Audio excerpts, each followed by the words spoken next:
खान की हंसी को ठंडा कर दिया। सभी बॉडीगार्ड्स ने घबराकर दरवाजे की ओर देखा। दरवाजा खुला और उसमें से विक्रांत की एंट्री हुई। उसकी एक तरफ डेनिस था और दूसरी तरफ एक खतरनाक बब्बर शेर।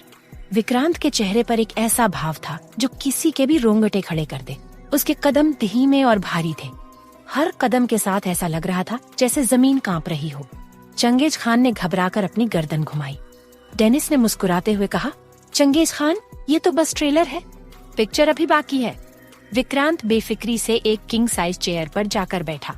उसने अपनी आंखें आधी बंद कर लीं, जैसे उसे वहाँ का माहौल बिल्कुल पसंद नहीं आ रहा हो। फिर उसने चंगेज की तरफ देखा और शैतानी अंदाज में मुस्कुराते हुए कहा, चंगेज खान, तू अपने भाई की मौत भूल गया क्या? लगता है तुझे समझने में दिक्कत हो रही है, तभी तो मुझसे दुश्मनी मोल लेने की गलती कर ली। चंगेज खान का चेहरा फक पड़ गया। उसकी जुबान लड़खड़ाने लगी और वो कांपती आवाज में बोला, विक्रांत देखो, हम सब कुछ भूल सकते हैं, चलो समझौता कर लेते हैं। डेनिस जोर से हंस पड़ा और हंसते हुए बोला, समझौता? अभी तेरी हेकड़ी हवा हो गई है और अब तू समझौते की बात कर रहा है? क्या बात है चंगेज खान? विक्रांत ने एक नजर चंगेज खान पर डाली और अपने बब्बर शेर मैंगो की तरफ इशारा किया। मैंगो, इसे याद दिलाओ कि मुझसे दुश्मनी लेने वालों का क्या अंजाम होता है। मैंगो ने विक्रांत की आंखों में देखा और समझ गया कि क्या करना है। उसने गुर्राते हुए चंगेज खान की ओर कदम बढ़ाए।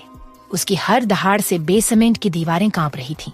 चंगेज डर के मारे चीख पड़ा, नहीं नहीं किंग, मुझे माफ कर दो, मैं तुम्हारे पैर पड़ता हूँ। लेकिन तब तक मैंगो चंगेज के करीब पहुंच चुका था। कुछ ही पलों में बेसमेंट चंगेज खान की दर्दनाक चीखों से भर गया। बेसमेंट में अब सन्नाटा छाया हुआ था। चंगेज खान का नामो निशान मिट चुका था। डेनिस ने अपनी जेब से रूमाल निकाला और अपने चेहरे पर आई हल्की खून की छींटों को पोंछते हुए चंगेज खान की लाश से कहा, और कोई सवाल है या सब क्लियर हो गया? फिर विक्रांत ने प्यार से मैंगो को अपनी ओर बुलाया। डेनिस ने हंसते हुए कहा, मैंगो बेबी, इधर आओ, तुम्हारा चाचू तुम्हें प्यार करना चाहता है। मैंगो ने डेनिस की आवाज सुनी और बच्चों की तरह उछलते कूदते हुए उसकी तरफ भागा। लेकिन जैसे ही उसने छलांग मारी, डेनिस सीधे जमीन पर गिर पड़ा। अरे यार मैंगो, क्या चाचू की चटनी बनाने का इरादा है? विक्रांत तिरछी मुस्कान के साथ यह नजारा देख रहा था। तभी डेनिस मजाकिया लहजे में बोला, भाई, तुमने मैंगो को उसकी मम्मा से मिलवाया या नहीं? विक्रांत ने ठंडे लहजे में सिर हिलाते हुए कहा, मैंगो की मम्मा अभी सो रही हैं, सुबह मिलवा दूंगा। मम्मा का नाम सुनते ही मैंगो खुशी से झूम गया। वह विक्रांत के पास आकर उसकी आंखों में मासूमियत से देखने लगा, जैसे कह रहा हो, प्लीज अभी मम्मा से मिलवा दो। विक्रांत ने मैंगो के माथे पर हल्का सा किस करते हुए कहा, बेबी, मम्मा अभी आराम कर रही हैं, तुम उनसे सुबह मिलना। मैंगो विक्रांत की बात से थोड़ा नाराज हो गया और वहीं जमीन पर धम से बैठ गया। उसने अपनी बड़ी बड़ी आंखों से विक्रांत को ऐसे घूरा जैसे वह अपनी नाराजगी जता रहा हो। डेनिस ने हंसते हुए कहा, भाई, लगता है अंशा को जल्दी बुलाना पड़ेगा, वरना ये मैंगो तुम्हारी भी क्लास लगा देगा। विक्रांत ने तिरछी मुस्कान मुस्कुराते हुए मैंगो को प्यार से सहलाया और कहा, ठीक है बेबी, मम्मा से तुम्हें मिलवाने का वादा रहा। मैंगो ने फिर से विक्रांत के चेहरे को चाटते हुए अपनी खुशी जताई और पूरा बेसमेंट एक हल्की सी मुस्कान के साथ खत्म हुआ। अगली सुबह सूरज की हल्की किरणें खिड़की के पर्दों से छनकर अंदर आ रही थीं, जो अंशा के चेहरे पर पड़ रही थीं। उसकी नींद टूट गई और वह थोड़ी असहज होकर आंखें खोलने लगी। आधी खुली आंखों से उसने अपनी राइट साइड देखा, जहां एक शर्टलेस आदमी सो रहा था। उसकी पीठ अंशा की तरफ थी। बेड पर अपने साथ एक शर्टलेस आदमी को देखकर अंशा घबरा गई। उसने फटाफट अपने कपड़े चेक किए और पाया कि उसने एक ओवरसाइज शर्ट पहन रखी है। ये देख उसकी बेचैनी और गुस्सा बढ़ गया। घबराहट में उसने अपने कानों पर हाथ रखते हुए जोर से चीख मारी।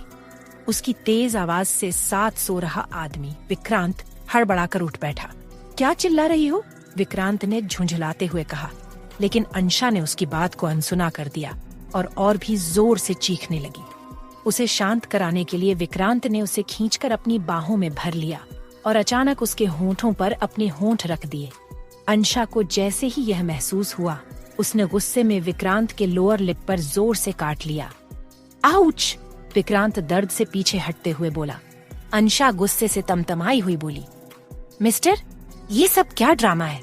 मैं यहाँ आपके साथ कैसे? और मेरे कपड़े किसने बदले? विक्रांत ने उसकी कलाई पकड़कर उसे अपनी ओर खींच लिया और तिरछी मुस्कान के साथ उसके चेहरे के पास फूंक मारते हुए कहा, तुम्हारे हबी के अलावा और कौन बदलेगा तुम्हारे कपड़े? हबी? अंशा ने आंखें चौड़ी करते हुए कहा, आप पागल हो गए हो क्या? मेरी तो अभी शादी भी नहीं हुई। फिर अंशा थोड़ी घबराई हुई आवाज में बोली, आपने कहीं नशे में मुझसे शादी तो नहीं कर ली? विक्रांत ने शरारत भरे अंदाज में उसके गाल पर उंगलियां फिराते हुए कहा, शादी तो नहीं हुई स्वीट हार्ट, लेकिन हमारी फर्स्ट नाइट जरूर हो चुकी है। ये सुनकर अंशा की आंखें फटी की फटी रह गईं। उसने विक्रांत के चेस्ट पर अपनी लिपस्टिक के निशान देखे और विक्रांत की बात को सच मानकर जोर जोर से रोने लगी। मैं अपने प्रिंस चार्मिंग को धोखा कैसे दे सकती हूँ? अंशु, तुझसे जब शराब झेली नहीं जाती तो फिर क्यों पीती है? अब हो गया ना कर्मकांड। विक्रांत ने उसकी नजदीकी का फायदा उठाते हुए उसके गाल पर किस किया और छेड़ते हुए बोला, अब जब फर्स्ट नाइट मना ही ली है तो लगे हाथ शादी भी कर लेते हैं। अंशा ने गुस्से में उसे धक्का देकर कहा, मैं किसी और से प्यार करती हूँ, आपसे शादी करने का तो सवाल ही नहीं उठता। अंशा की बात सुनकर विक्रांत के चेहरे का रंग बदल गया। उसकी आंखों में गुस्सा साफ झलक रहा था। विक्रांत ने गुस्से में अंशा के बाल अपनी मुट्ठी में भरकर सख्त लहजे में कहा, सुन लो, तुम्हारे दिल, दिमाग और जिस्म पर सिर्फ मेरा हक है। अगर तुमने किसी और मर्द के पास जाने की सोची या उसे पास आने दिया तो उसे मैं मार दूंगा और तुम्हें ऐसी सजा दूंगा कि फिर कभी किसी गैर मर्द की परछाई से भी दूर भागोगी। विक्रांत की खतरनाक आंखें और सख्त लहजा देखकर अंशा भीतर तक कांप गई, लेकिन उसने अपने डर को चेहरे पर नहीं आने दिया। गुस्से में अंशा ने खुद को विक्रांत की पकड़ से छुड़ाया और गुस्से में बोली, ये क्या चीप हरकतें हैं? अकेली लड़की देख आपको लगता है मुझे डरा लोगे? भूल जाओ कि मैं कमजोर हूँ और मेरे बाल छोड़ दो, वरना।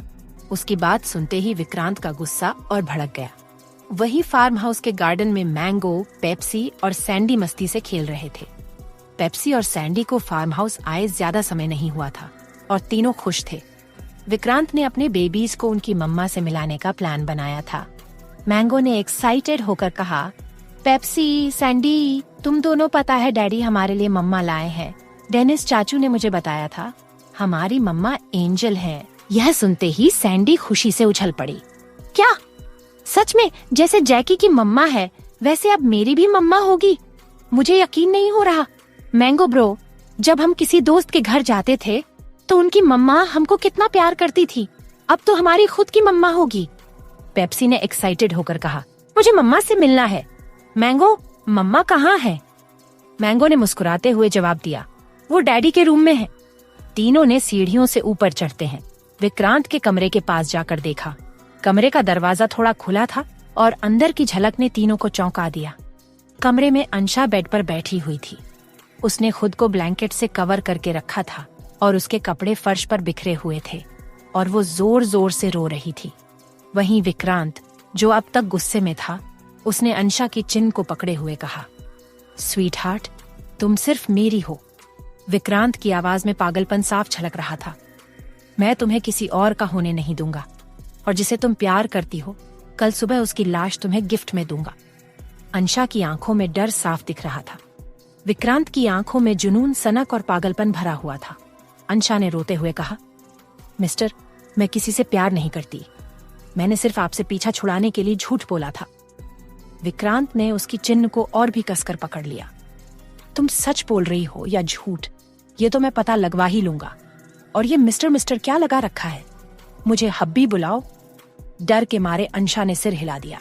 विक्रांत ने उसके बालों पर हल्का सा किस किया और तिरछी मुस्कान मुस्कुराते हुए कहा, गुड गर्ल। दरवाजे से झांक रहे मैंगो, पेप्सी और सैंडी ने सब कुछ देख लिया। पेप्सी ने मैंगो को देखते हुए कहा, याद है वो लड़की जिसने हमें मुंशी पार्टी वालों से पकड़वाया था? ये वही है। ये सुनकर मैंगो गुस्से से भड़क उठा, मैं अभी इस लड़की को खा जाता हूँ। पेप्सी ने उसे डांटते हुए कहा, अबे ओ भूखड़, ये लड़की अब हमारी होने वाली मम्मा है। अगर तूने इसे खा लिया तो डैडी तुझे कूड़ेदान में फेंक देंगे। सैंडी ने नाराज होते हुए कहा, मैं इस सड़क छाप लड़की को अपनी मम्मा नहीं बनने दूंगी। पेप्सी ने शैतानी मुस्कान के साथ कहा, तो ठीक है, हम तीनों मिलकर इसे इतना परेशान करेंगे कि ये खुद ही डैडी को छोड़कर चली जाएगी। मैंगो ने गोल गोल आंखें घुमाते हुए कहा, मेरे पास एक आइडिया है। पेप्सी ने पूछा, क्या आइडिया? मैंगो शैतानी मुस्कान मुस्कुराते हुए बोला, मैं इस लड़की को खा जाता हूँ। ना रहेगा बांस ना बजेगी बांसुरी।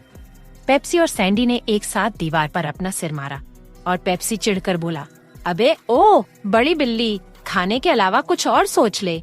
अगर तू डैडी की होने वाली दुल्हन को खा गया तो हम तीनों का क्या होगा, भगवान ही जाने। सैंडी ने उछलते हुए कहा, हम इस सड़क छाप लड़की पर हमला कर देते हैं, ये डर कर खुद भाग जाएगी। पेप्सी मैंगो और सैंडी की बातों से इरिटेट होकर बोला, तुम दोनों के पास दिमाग नहीं है तो यूज करने का नाटक क्यों कर रहे हो? हम इस सड़क छाप लड़की परेशान करेंगे, लेकिन बड़ी ही मासूमियत से। सुनो मेरा प्लान।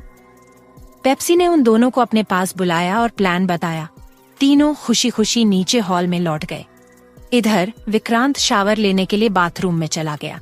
बाथरूम में पहुंचकर उसने अपनी पैंट की जेब से फोन निकाला और अपने बॉडीगार्ड जावेद को फोन किया।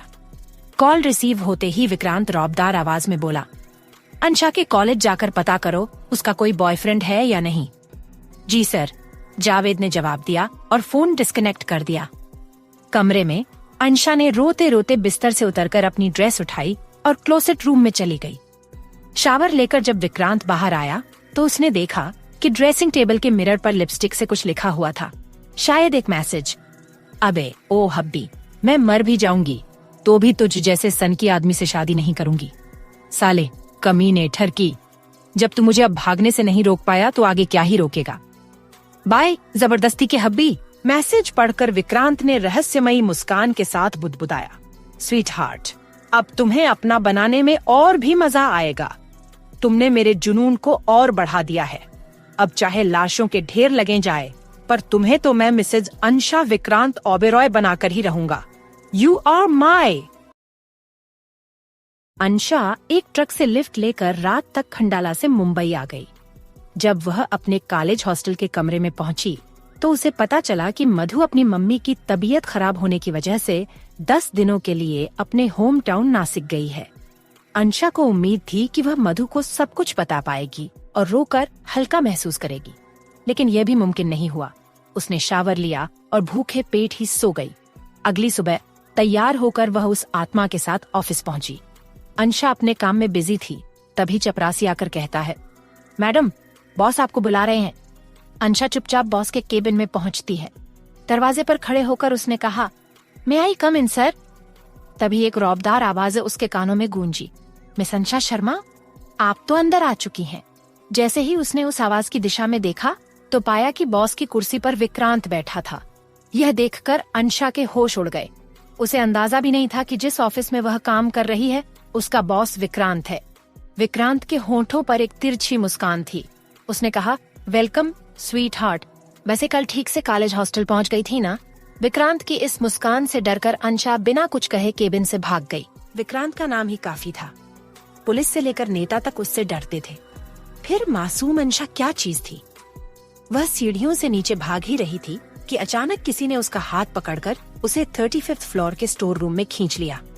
सब कुछ इतनी जल्दी हुआ कि अंशा संभल नहीं पाई। उसने जब खींचने वाले को देखा तो हैरानी और गुस्से से बोली, मिस्टर रोजर, ये क्या बदतमीजी है? रोजर, जो फाइनेंस डिपार्टमेंट में उसके साथ काम करता था, गुस्से में उसका गला दबाते हुए बोला, मिस अंशा, तुम रोज के मर्डर के बारे में इतनी पूछताछ क्यों कर रही हो? रोज से तुम्हारा क्या रिश्ता है? अंशा ने खुद को छुड़ाने की कोशिश की, लेकिन रोजर की पकड़ और मजबूत हो गई। उसने गुस्से में कहा, गधे रोजर, तुम्हें तो मेरे साथ मिलकर अपनी गर्लफ्रेंड के कातिल को ढूंढना चाहिए, उल्टा मुझे ही मारने पर तुल्ले हो। ये सुनते ही रोजर शैतानी हंसी हंसने लगा और उसका गला छोड़ते हुए बोला, पागल लड़की, मैं खुद को पकड़वाने में तेरी मदद क्यों करूंगा? अंशा को यह सुनकर शक हुआ। उसने चौंकते हुए कहा, तो तुमने अपनी गर्लफ्रेंड रोज को पार्किंग एरिया में धोखे से बुलाकर मार दिया, पर क्यों? रोजर ने गुस्से में उसके बाल पकड़कर दीवार से सिर टकराते हुए कहा, मैं किसी और से प्यार करने लगा था। रोज मुझ पर शादी का दबाव बना रही थी और कहती थी कि अगर मैंने उससे शादी नहीं की तो वह बॉस को मेरे पैसों के घोटाले के बारे में बता देगी। मेरे पास उसे मारने के अलावा और कोई रास्ता नहीं था। अंशा जमीन पर बैठी अपने माथे से निकलते खून को पोंछ रही थी। तभी रोजर ने उसे बालों से पकड़कर ऊपर उठाया और वो बोला, अब तू भी मरेगी। वह उसका सिर बार बार दीवार पर मारने लगा। अंशा मदद के लिए चिल्ला रही थी, लेकिन रोजर की ताकत के आगे उसकी कोई कोशिश काम नहीं आई। तभी अचानक स्टोर रूम का दरवाजा एक झटके से खुला। विक्रांत हाथ में गन लेकर अंदर आया और बिना कुछ कहे रोजर के माथे के बीचों बीच गोली मार दी। यह देखकर अंशा अंदर तक कांप गई। पीछे से डेनिस भी आ गया। विक्रांत ने ठंडे स्वर में कहा, डेनिस, इस कचरे को इसकी जगह पहुंचा दो। फिर विक्रांत डर सहमी अंशा को अपनी बाहों में उठाकर अपनी प्राइवेट लिफ्ट से केबिन में ले आया। उसने अंशा को काउच पर बिठाया और उसके बाल ठीक करते हुए कहा, स्वीट हार्ट, तुम ठीक हो ना? अचानक डर के मारे अंशा विक्रांत के सीने से लगकर रोने लगी। आज उसने मौत को बेहद करीब से देखा था। उसका माथा, नाक और होंठ खून से सने हुए थे। विक्रांत ने उसे काउच पर बैठाकर फर्स्ट एड बॉक्स निकाला और उसके घावों की मरहम पट्टी की। अंशा बस विक्रांत की आंखों में देख रही थी। वह समझने की कोशिश कर रही थी कि कल तक जो आदमी उसे साइको लग रहा था, आज इतना केयरिंग क्यों लग रहा है। जब उसने जाने के लिए कदम बढ़ाए तो विक्रांत ने उसका हाथ पकड़कर उसे अपनी ओर खींच लिया। वह विक्रांत के ऊपर गिर गई और उसका सिर उसकी मस्कुलर चेस्ट से टकरा गया। पलक झपकते ही विक्रांत ने उसे काउच पर दबा लिया और उसके होंठों पर अपना होंठ रखकर किस करने लगा। अंशा की आंखें हैरानी से फैल गईं, लेकिन वह खुद को रोक नहीं पाई। अंशा मन ही मन सोचते हुए रो पड़ी, भगवान, मुझे कहाँ फंसा दिया। उस कातिल रोजर से तो इस साइको ने बचा लिया, लेकिन अब इस साइको से कौन बचाएगा। विक्रांत के अचानक किए गए किस से अंशा का दिल जोर जोर से धड़कने लगा। वहीं विक्रांत वक्त के साथ और ज्यादा वाइल्ड होता जा रहा था। उसने अब अंशा को किस करते हुए हल्के हल्के बाइट भी करना शुरू कर दिया था, जिससे अंशा को दर्द हो रहा था। विक्रांत के हाथ अंशा के पूरे शरीर पर फिसल रहे थे और अंशा गुस्से में उसके सीने पर मुक्के मार रही थी, लेकिन विक्रांत जैसे हट्टे कट्टे इंसान को उसके नाजुक हाथों के मुक्कों का कोई असर नहीं हो रहा था। विक्रांत ने उसके होठों को छोड़कर अब उसकी कॉलर बोन पर बेतहाशा किस करना शुरू कर देता है। अंशा ने खुद को संभालते हुए विक्रांत को दूर हटाने की बहुत कोशिश की, लेकिन वह कामयाब नहीं हो सकी। विक्रांत ने जब तक अंशा की बाइंडी के हर हिस्से को अपने होठों से महसूस नहीं कर लिया, तब तक उसे छोड़ा नहीं।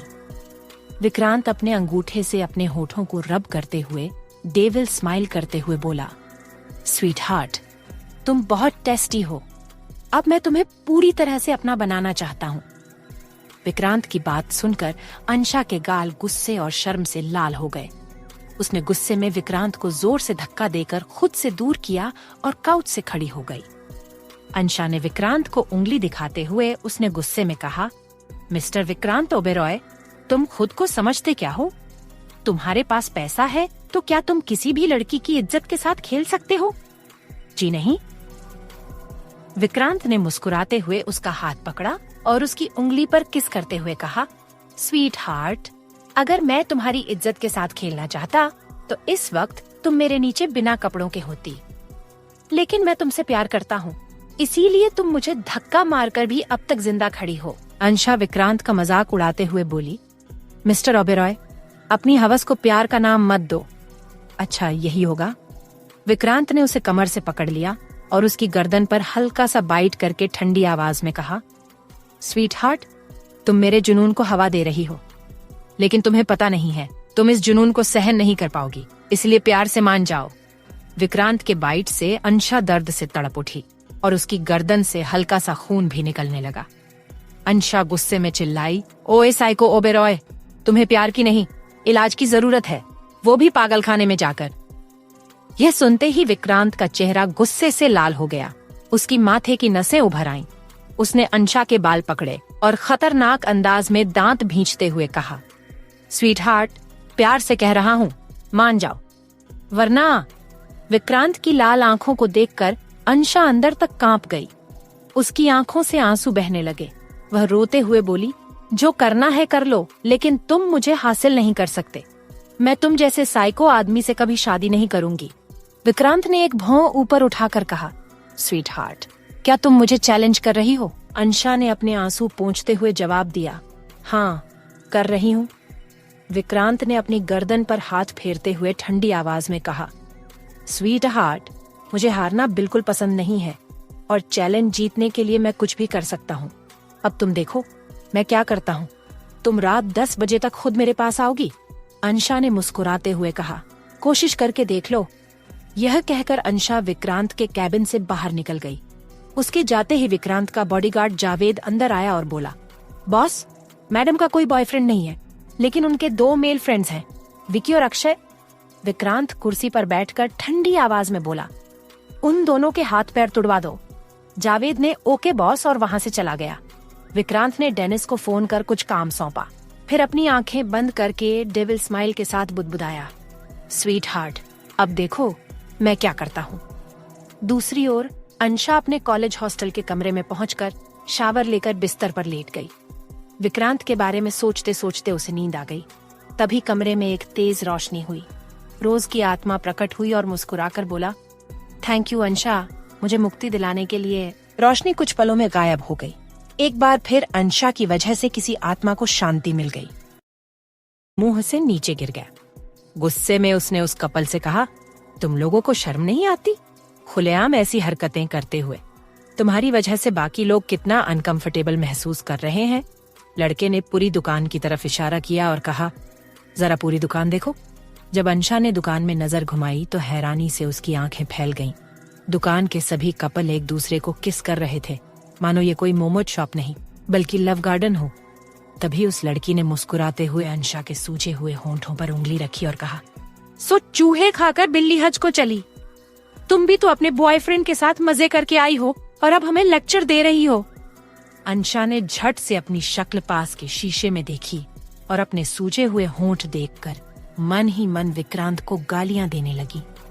गुस्से में उस कपल को घूरते हुए बोली, मेरे होंठ एक जहरीले मच्छर के काटने से सूजे हैं। लड़की मुस्कुराते हुए छेड़ने के अंदाज में बोली, वैसे तुम्हारे जहरीले मच्छर का नाम क्या है? यह सुनकर अंशा झेंपते हुए चुपचाप अपनी प्लेट उठाकर बाहर निकल आई और मोमोज खाते हुए बोली, सारे बेशर्म लोग मुझे ही क्यों टकरा जाते हैं, और उस साइको ओबेरॉय को तो एक दिन मैं जरूर सबक सिखाऊंगी। मोमोज खाते हुए वह सड़क पर चल ही रही थी कि तभी उसका फोन बजा। नीति का फोन था। नीति ने उसे तुरंत अपने घर आने के लिए बुलाया। अंशा ने बिना देर किए टैक्सी लिया और नीति के बंगले पहुंच गई। अंशा ने बंगले के लिविंग रूम में कदम रखते ही देखता नीति मॉम डैड शशांक के साथ बैठकर कॉफी पी रहे थे। शशांक ने अंशा को देखकर हल्की मुस्कान की, जिसे अंशा ने अनदेखा कर दिया। अंशा ने नीति के मॉम डैड को हेलो कहा, लेकिन नीति के मॉम डैड को अंशा पसंद नहीं थी, क्योंकि वह अनाथ थी। उन्हें शक था, अंशा अनाथ है तो वो पक्का एक घटिया लड़की होगी जो अमीर लड़कों को फंसाने की कोशिश करती है। वो डरते थे कि कहीं अंशा उनके बेटे शशांक को फंसा न ले। इतने में नीति भी लिविंग रूम में आ जाती है और अंशा को अपने साथ अपने कमरे में ले जाती है। कमरे में पहुंचकर नीति ने अंशा को बताया कि उसके मॉम डैड उसे शादी के लिए किसी लड़के से मिलवाने वाले हैं। नीति इस वजह से घबराई हुई थी, इसलिए उसने अंशा से उसके साथ चलने की जिद की। पहले तो अंशा ने मना कर दिया, लेकिन नीति के बार बार कहने पर वह मान गई। रात 8 बजे वे सभी एक 7 स्टार होटल पहुंच गए। वहीं दूसरी तरफ उसी होटल के एक वीआईपी हॉल में अंडरवर्ल्ड की पार्टी चल रही थी। शहर के सभी बड़े क्रिमिनल वहां मौजूद थे। पार्टी में हर चीज का इंतजाम था, शराब, कबाब और शबाब। पार्टी में केवल 2 लोग ही नशे में नहीं थे, विक्रांत और डेनिस। विक्रांत एक आलीशान काउच पर बैठा हुआ था।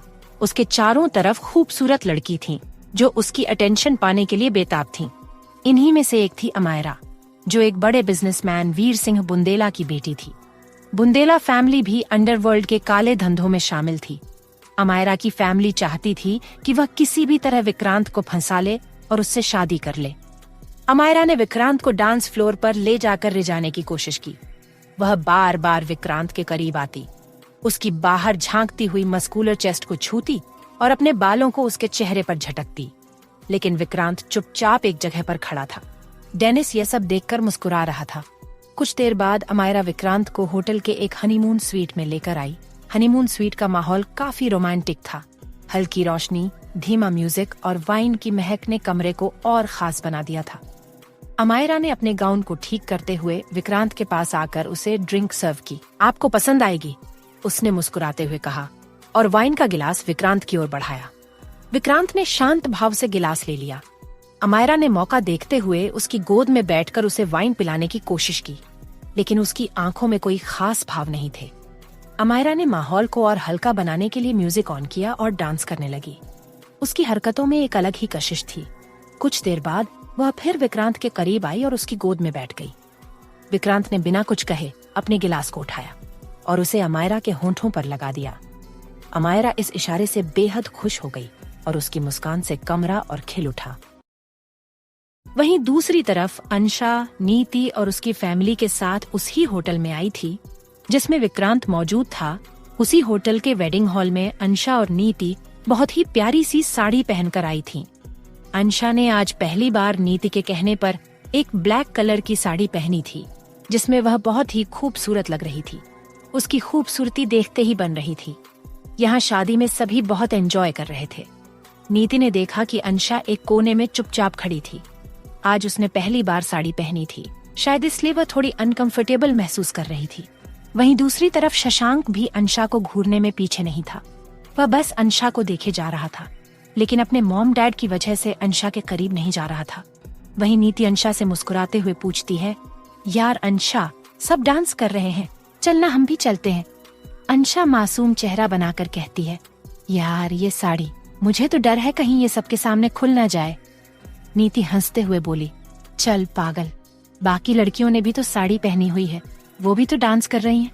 यार अंशा, देख तू बिंदास रहकर खा पी और डांस कर, और अगर साड़ी खुल भी गई तो। अंशा आंखें छोटी करके क्यूट फेस बनाकर बोली, मैं देखने वालों की आंखें नोच लूंगी। नीति उसकी पीठ थपथपाते हुए शाबाशी देती है। नीति मुस्कुराते हुए बोली, शाबाश मेरे शेर, मुझे तुझसे यही उम्मीद थी। देख तेरा फेवरेट गाना चल रहा है, चल डांस फ्लोर पर चलते हैं। दोनों सहेलियां मस्त होकर डांस करने लगी। शशांक ने भी नीति और अंशा को ज्वाइन कर लिया। शशांक अंशा के करीब ही डांस कर रहा था। दोनों सहेलियां एक दूसरे का हाथ पकड़कर डांस कर रही थी। दोनों सहेलियां बहुत ज्यादा डांस करके थक गई थी और उन्हें प्यास लगने लगी थी। फिर दोनों सहेलियां काउंटर पर आई और सॉफ्ट ड्रिंक लेकर वहीं पीने लगती हैं। तभी वहां एक माँ बेटी आती है और नीति और अंशा को घूरने लगती है। अंशा भी उन्हें अपनी हरी आंखों से घूरने लगती है। अंशा क्यूट फेस बनाकर उन दोनों माँ बेटी से बोली, आंटी, आपने और आपकी बेटी ने कभी खूबसूरत लड़कियों को सॉफ्ट ड्रिंक पीते नहीं देखा क्या? वो आंटी मुंह बनाकर अंशा और नीति से बोली, बड़ी इतरा रही हो, लेकिन तुम दोनों मेरी बेटी से ज्यादा खूबसूरत नहीं लग रही हो। तुम्हें पता है, जब से यहाँ कदम रखा है रिश्तों की लाइन लग गई है। अंशा माथे पर आ रहे अपने बालों को पीछे करते हुए बोली, अच्छा ऐसा है, ये तो बहुत अच्छी बात है। तो फिर एक काम कीजिए, लगे हाथ इस मंडप में इसकी भी शादी करा दीजिए। वो आंटी चिढ़कर अंशा से बोली, तुमने क्या शराब पी रखी है? कैसी बहकी बहकी बातें कर रही हो? भला अभी मेरी बेटी की उम्र ही क्या है? नीति सॉफ्ट ड्रिंक पीते हुए बोली, ओ आंटी, अपनी बेटी की खूबसूरती की गाथा किसी और को जाकर सुनाओ, हमारा दिमाग मत खाओ। दोनों माँ बेटी अंशा की गजब की खूबसूरती और उसकी खूबसूरत हरी आंखों से पहले ही जल भुन चुकी थी। बाकी का काम नीति की बातों ने पूरा कर दिया। आंटी की बेटी चिढ़कर बोली, मम्मी, इनकी शिकायत इनकी फैमिली से कर दो, तब इन्हें पता चलेगा। अंशा ने आगे बढ़कर उस लड़की का हाथ मोड़ दिया, जिसकी वजह से उस आंटी की बेटी दर्द से आह निकल जाती है। अंशा ने क्यूट फेस बनाकर उस लड़की से धमकी देते हुए बोली, बड़ी आई शिकायत करने वाली। यार नीति, वो शराब की बोतल लेकर आओ। 2-4 शराब की छींटे इन दोनों माँ बेटी पर छिड़ककर अब भी इनका तमाशा बनाते हैं। लोगों से बोलेंगे दोनों माँ बेटी पीकर हमें जान से मारने की कोशिश कर रही थी। अंशा की बात सुनते ही दोनों माँ बेटी दुम दबाकर वहाँ से भाग गईं। अंशा स्माइल करते हुए बोली, ऐसे चुड़ैलों को सीधी बातें कभी समझ नहीं आती, इसलिए इन्हें तो अंशा स्टाइल में ही समझाना चाहिए। तभी अंशा को वॉशरूम जाने की जरूरत महसूस हुई। अंशा ने नीति से कहा, यार मुझे वॉशरूम जाना है। नीति ने ओके कहा और फिर अंशा अकेले ही वॉशरूम के लिए चली गई। वही अंशा को वॉशरूम नहीं मिल रहा था। वो होटल में भटक गई थी और अब अंशा से खुद पर कंट्रोल नहीं हो रहा था। उसने एक रूम का दरवाजा खुला देखा और बिना सोचे समझे वो उस रूम में घुस गई। वॉशरूम का इस्तेमाल करने के बाद जैसे ही उसने दरवाजा खोला, उसकी आंखें सामने के नजारे को देखकर फटी की फटी रह गईं। विक्रांत अमायरा के माथे पर गन रखे खड़ा था और किसी भी वक्त गोली चला सकता था। तभी विक्रांत ने अंशा की खुशबू पहचानकर पीछे पलटकर बाथरूम की तरफ देखा। वहां खड़ी अंशा बड़ी बड़ी आंखों से उसे देख रही थी। विक्रांत ने अमायरा को सोफे पर गिरा दिया और कोल्ड वॉइस में अमायरा से कहा, अब यहाँ से निकलो। और अगर अपनी जान प्यारी है तो अगली बार मुझे दिखाई मत देना, वरना जान से हाथ धोना पड़ेगा। और हाँ, जाते वक्त दरवाजा बंद करती जाना। अमायरा डर के मारे वहां से भाग गई, क्योंकि वह विक्रांत के गुस्से को अच्छे से जानती थी। उधर अंशा अंदर ही अंदर डरी हुई थी। वहीं विक्रांत बड़े इत्मीनान से अंशा को ऊपर से नीचे तक निहारने लगा। तभी उसकी नजर अंशा की पतली गोरी कमर पर पड़ी। वह उसे काफी देर तक घूरता रहा और फिर डीप वॉइस में बोला, उफ स्वीट हार्ट, तुम्हारा ये फिगर कयामत है। मैंने बिल्कुल नहीं सोचा था कि तुम मेरे दिए हुए वक्त से पहले ही मेरे पास आ जाओगी। अंशा ने घबराते हुए अपने फोन में टाइम देखा। रात के 9 बज रहे थे। विक्रांत के होंठों पर विनिंग स्माइल आ जाती है। विक्रांत की स्माइल देखकर अंशा मन ही मन सोचने लगी, ये विक्रांत सर ऐसे क्यों मुस्कुरा रहे हैं? इसके दिमाग में चल क्या रहा है? विक्रांत अंशा के पास आता है और उसकी कमर में हाथ डालकर डेविल स्माइल करते हुए बोला, स्वीट हार्ट, मुझे लगता है कि तुम्हें मुझसे प्यार हो गया है, तभी तो तुम मेरे बिना कुछ किए ही यहाँ आ गई। अंशा ने खुद को छुड़ाने की कोशिश करते हुए जोर जोर मदद के लिए चिल्लाते हुए बोली, कोई मुझे इस साइको से बचाओ, भगवान किसी को मेरी मदद के लिए यहाँ पर भेज दो। लेकिन विक्रांत तो अपनी हरकतों में मस्त था। वो अंशा की खुली कमर पर हाथ फेरते हुए उसके कान में अपनी गर्म सांसें छोड़कर डीप वॉइस में बोला, स्वीट हार्ट, तुम इस ब्लैक साड़ी में बहुत हॉट लग रही हो। विक्रांत की बात सुनकर अंशा के गाल शर्म से कश्मीरी सेब की तरह लाल हो गए। अंशा अपनी तारीफ सुन अपना डर भूल गई और वो क्यूट फेस बनाकर विक्रांत से बोली, थैंक यू, आप कहते हो तो मान लेती हूँ। वैसे आपको पता है, मुझे ये साड़ी पहनने में बहुत मुश्किल हुई। आज मैं बड़ी मेहनत से तैयार हुई हूँ। फिर अंशा बोलते हुए अचानक ही चुप हो गई और खुद से ही बुदबुदाई, मैं शादी के बाद क्या करूंगी? मेरा सारा दिन तो यूं ही तैयार होने में निकल जाएगा। ओ गॉड। विक्रांत ने तिरछी मुस्कान मुस्कुराया और फिर अंशा के कान पर बाइट करके प्यार से बोला, स्वीट हार्ट, चिंता मत करो, शादी के बाद मैं ही तुम्हें साड़ी पहनाया करूंगा। इस बहाने हमारा रोमांस भी हो जाया करेगा। अंशा अपनी ही दुनिया में खोई हुई थी और कुछ भी बोलती जा रही थी। अंशा अपनी धुन में क्यूट फेस बनाकर बोली, आप क्यों मुझे शादी के बाद साड़ी पहनाओगे? मैं आपसे थोड़ी शादी करूंगी, आप तो साइको हो, आपसे शादी करके मुझे मरना थोड़ी है। विक्रांत का हैंडसम डेविल वाली फेस देखकर अंशा को एहसास हुआ कि वह गलती से क्या बोल गई। उसने विक्रांत की तरफ बड़ी मासूमियत से देखा। विक्रांत के चेहरे पर खतरनाक भाव उभर आए थे। विक्रांत ने गुस्से में अंशा की ठुड्डी पर बाइट करते हुए कहा, अगर मुझसे नहीं तो और किससे शादी करोगी? अंशा ने खुद को छुड़ाने की कोशिश करते हुए विक्रांत की पकड़ से निकलने की कोशिश की, लेकिन विक्रांत ने उसकी कमर को और जोर से थाम लिया। उसकी गहरी नजरें अंशा की हर हलचल पर जमी थीं। स्वीट हार्ट, विक्रांत ने बेहद धीमी और खतरनाक आवाज में कहा, तुम्हारी ये मासूमियत और क्यूट हरकतें यही तो मुझे और दीवाना कर देती हैं। अब मुझे बताओ, मुझसे शादी नहीं करोगी तो और किससे करोगी? अंशा ने हिम्मत जुटाकर जवाब दिया, मैं जिससे चाहूंगी उससे करूंगी, आपको क्या फर्क पड़ता है? विक्रांत की मुस्कान और गहरी हो गई। उसने अंशा की ठुड्डी अपने हाथ से उठाई और उसकी आंखों में सीधे देखा। फर्क पड़ता है स्वीट हार्ट, और बहुत ज्यादा पड़ता है, क्योंकि तुम सिर्फ मेरी हो। अंशा ने अपनी नजरें घुमाते हुए कहा, आप पागल हो, कोई मुझसे ऐसे जबरदस्ती नहीं कर सकता। विक्रांत ने धीमे से उसके चेहरे के करीब आकर कहा, तुम्हें लगता है मैं पागल हूँ? तो सही सोच रही हो, और अगर तुम मेरी नहीं बनी तो इस पागलपन का अंजाम बहुत खतरनाक होगा।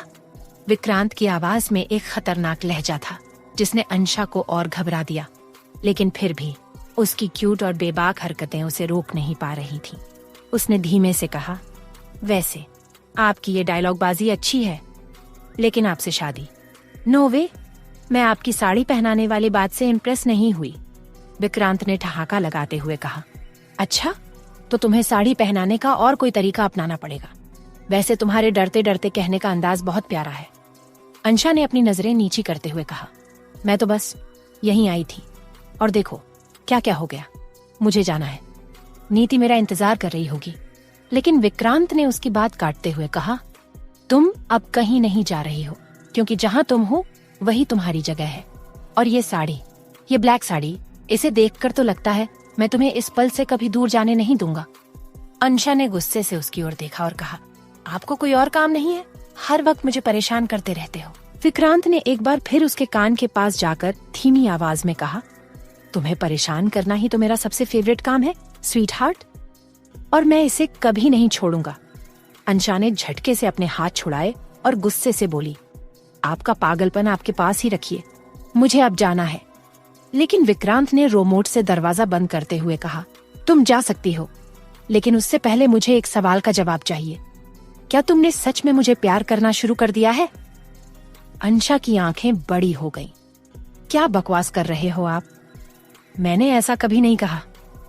विक्रांत ने तिरछी मुस्कान मुस्कुराते हुए कहा, तुमने नहीं कहा, लेकिन तुम्हारी हरी आंखें सब कुछ कह देती हैं। अंशा विक्रांत की बात सुनकर क्यूट फेस बनाकर बोली, मैं ना तो आपसे प्यार करती और ना ही आपसे शादी करने वाली। विक्रांत किसी राजा की तरह काउच पर पैर रखकर बैठा हुआ था और अंशा उसके डर से खड़ी खड़ी कांप रही थी। इस वक्त अंशा का खून डर के मारे जैसे सूख चुका था। उसके मन में सिर्फ एक ही ख्याल था, यहाँ से भागने का। लेकिन विक्रांत की गुस्से से लाल आंखों को देखकर उसकी हिम्मत जवाब दे गई। विक्रांत ने उसे पास आने को कहा, लेकिन अंशा ने सिर हिलाकर मना कर दिया। विक्रांत ने अपनी ठंडी और खतरनाक आवाज में कहा, स्वीट हार्ट, इधर आओ। उसके इस अंदाज ने अंशा के पैरों में जैसे बिजली दौड़ा दी और वह फौरन काउच के पास जाकर बैठ गई। विक्रांत ने उसके होंठों पर उंगली फेरते हुए कहा, स्वीट हार्ट, तुमने अब तक यह नहीं बताया कि अगर मुझसे शादी नहीं करोगी तो किससे करोगी? अंशा का चेहरा फक पड़ गया। वह अपने प्रिंस चार्मिंग अक्षय का नाम लेकर विक्रांत के गुस्से का शिकार नहीं बनना चाहती थी, इसलिए चुपचाप बैठी रही। कमरे का माहौल धीरे धीरे और ठंडा होता जा रहा था। तभी विक्रांत ने कहा, स्वीट हार्ट, अगर तुम यहाँ से जाना चाहती हो तो जा सकती हो। विक्रांत की बात सुनते ही अंशा फौरन खड़ी हुई और दरवाजे की ओर बढ़ने लगी। तभी उसकी कड़कती आवाज आई, स्वीट हार्ट, जाने से पहले अपना गिफ्ट तो लेती जाओ। अंशा हैरानी से मुड़ी तो देखा कि टीवी पर एक वीडियो चल रहा था। वीडियो में उसने देखा कि उसके दोस्त विक्की और अक्षय को विक्रांत के बॉडीगार्ड कुत्तों की तरह पीट रहे हैं। दोनों खून से लथपथ जमीन पर गिरे पड़े थे। यह देखकर अंशा की आंखें खौफ से फट गईं और आंसू बहने लगे। विक्रांत ने डेविल स्माइल के साथ कहा, स्वीट हार्ट, गिफ्ट कैसा लगा? अगर तुमने मुझसे दूर जाने की कोशिश की तो इन दोनों को तो मारूंगा ही, पर तुम्हारी प्यारी सहेली मधु का कभी कुछ पता नहीं चलेगा। वो कहाँ गायब हो गई? यह कहते हुए विक्रांत ने टेबल पर रखे वाइन के गिलास को उठाया और पीने लगा। अंशा रोते हुए विक्रांत के सामने आई और अपनी साड़ी उतारने लगी।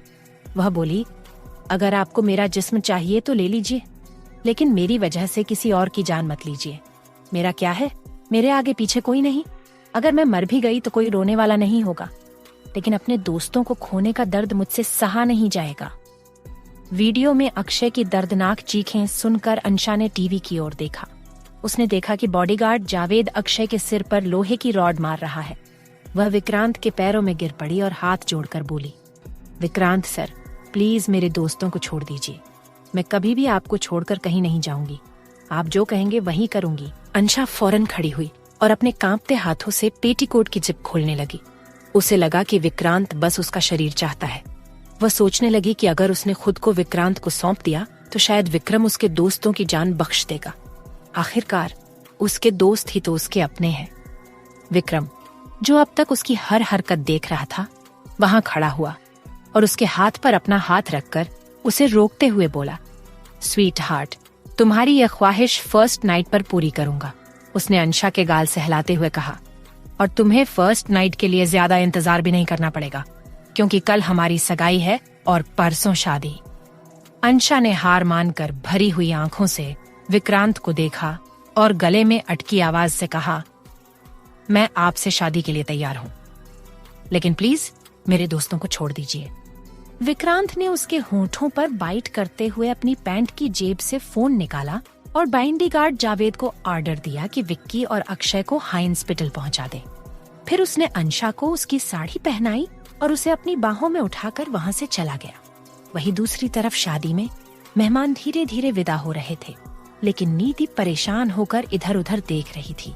नीति की मम्मी ने उसको घर चलने को कहा तो नीति अपनी मम्मी से बोली, मम्मी, अंशा वॉशरूम गई है, वह आ जाए फिर चलते हैं। नीति की मम्मी, जो पहले से ही थकी हुई और चिड़चिड़ी लग रही थी, वो घम्मड़ में बोली, तुम उसे छोड़ो और घर चलो।